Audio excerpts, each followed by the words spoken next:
having a picnic outside today. And Riley, do you want to say hi to everybody? Hi! Hi! And this is our backyard here, and these trees, they just provide a lot of shade and a great place for a picnic. And Riley has her swing out here, and sometimes when I'm out here and I'm looking at these trees, I think about how amazing it is that these trees were once little trees, or they were even once little tiny seeds like this here. I don't know if you can see that, but this is a little pine cone. And Riley and I and her dad got this pine cone last year on a trip that we got to take to this really cool forest that had these huge trees. They're called sequoia trees. And these trees are even bigger than the ones out here. They can grow up to almost 300 feet tall, and they never stop growing. As long as they're alive, they just keep growing and growing and growing. So you could see this little pine cone and think, well, that's just a little pine cone, just so tiny, and that's true. But what's really cool is there's greatness packed into this little pine cone. There's a huge tree packed in there, but it just takes time to grow, and that takes a while. And have you ever felt like maybe someone has ever told you, when you're older, you can do that, or wait till you grow up? And you know, I used to hear that a lot as a kid, and that's hard, you know, to wait for things. It's hard to wait to grow up. But I just wanted to encourage you that just like this pine cone, you are packed full of greatness. God has put that inside of you. There's nobody in the world that can do what you do. You are super unique. You are one of a kind, and God has great things for you. And not just for when you grow up, but He has great things for you like right now. Just as you're the age you are right now and as you're growing. And so I just wanted to encourage you with that today, and to remind you that you can be patient with God's help. That's what we've been talking about this month. And we have an activity to show you that involves growing things, and it's going to take a little bit of patience, but it's really fun. So we're going to make something today called, do you remember what it's called? A grass head. So to do this activity, you need a sock. So maybe your dad has a extra sock laying around that you could use, or your mom. So this is one of my socks. We'll move our lunch. And then you're going to need some dirt, and you're going to need something called grass seed.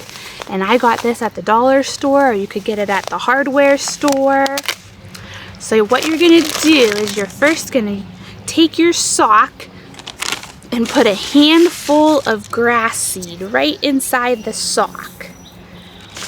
Maybe 2 handfuls. And it gets a little messy, so you might want to do this project outside. And then you get to put the dirt in. Do you want to help me put the dirt in? No? Okay, a little too messy. I am known for being super messy. Okay, we're just going to scoop it up.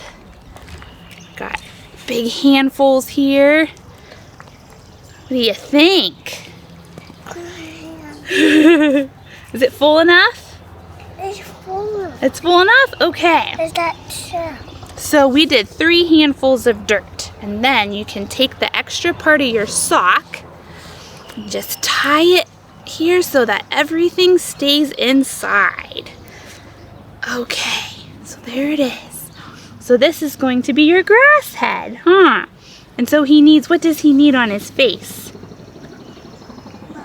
What do you think? Do you think he needs some eyes? Eyes, good idea. So if you have a marker at home, like a Sharpie, because this guy's gonna get wet, so a Sharpie works the best. You can draw some eyes. What do you think of those eyes? Good. They're good? Okay, there's his eyes. And then what do you think? Does he need a mouth?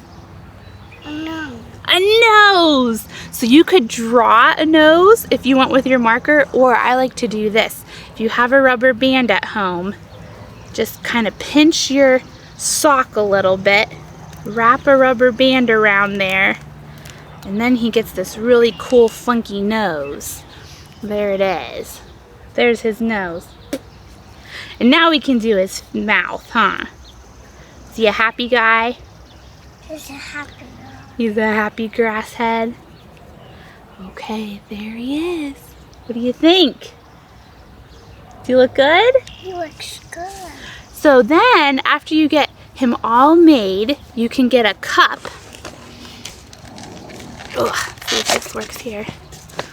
Like this, and then he can sit in here, and that can be like his little home. And then you're gonna need to give him water, a little bit every day, not too much, and a sunny place to sit. And after about a week or two, the grass is gonna start to grow, and it's gonna grow out of the top of his head. And after a little while, you can give him a haircut, and then will grow some more, and then you can keep cutting it. So Riley made a grass head a couple weeks ago. So that's the part that's gonna take patience. You have to wait for his hair to grow, huh? Do you wanna show him the one you made a couple weeks ago? Look at him. Tell the kids, what's his name? Chip. Chip. She named him Chip. There he is, and I don't know, you can see his nose, but you can barely see his eyes. His hair is just out of control. We've cut it a couple times, huh? Do you wanna hold Chip? Hold his cup, and I'll show the kids how you can cut it. So after it grows, you can trim up his hair. That's a good thing to do outside too. Okay, how's that look? When is he missing? Is he missing his hair? He still has some, huh? It's just shorter. Then you can water him and it'll grow some more. So I hope you enjoy this activity. Hope it's a fun thing to do this summer. We'll see you guys later. Bye-bye. Tell them bye. Bye. Bye.